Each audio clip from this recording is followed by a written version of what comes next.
Baiklah teman-teman, ini mudah-mudahan bermanfaat. Ketika mesin cuci kita rusak, itu yang sering terjadi juga itu di kipas ya. Jadi di sini ada kipas, ini dol. Mengapa dol? Karena setelah kita lepas bautnya ini, kita lepas, itu bautnya kurang masuk. Nah, ini tadi sudah saya grindo, istilah diper grindo yang tadinya sekian. Ini setelah kita grindo perkecil sehingga akan masuk lebih dalam. Lah, mengapa kita tidak mengapa kita tidak membeli baut yang ini saja? Jadi oleh pabrik ini baut ini tidak, meskipun baru juga tidak mungkin karena kurang masuk. Nah, mengapa kita harus kita pakai lagi?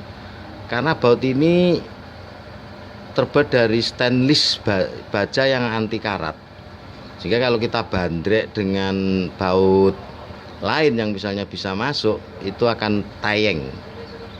Sehingga kita memanfaatkan baut yang sudah ada tapi kita grindo, sehingga nanti kalau kita masukkan lagi lebih kencang.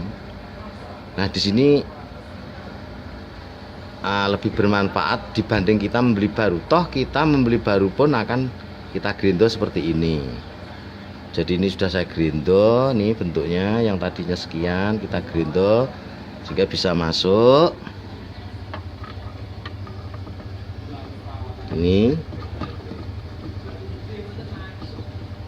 Ini kita bisa kembalikan dan bisa lebih kencang.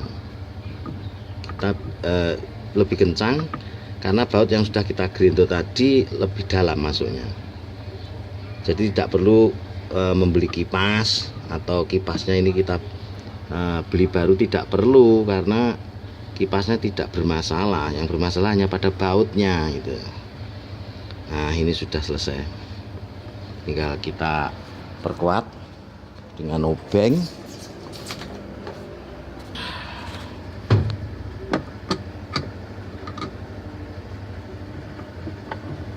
Ini lebih bisa kencang. Ini langsung bisa kita coba dan tidak lagi dol. Andaikan terjadi ini sudah dol, barulah kita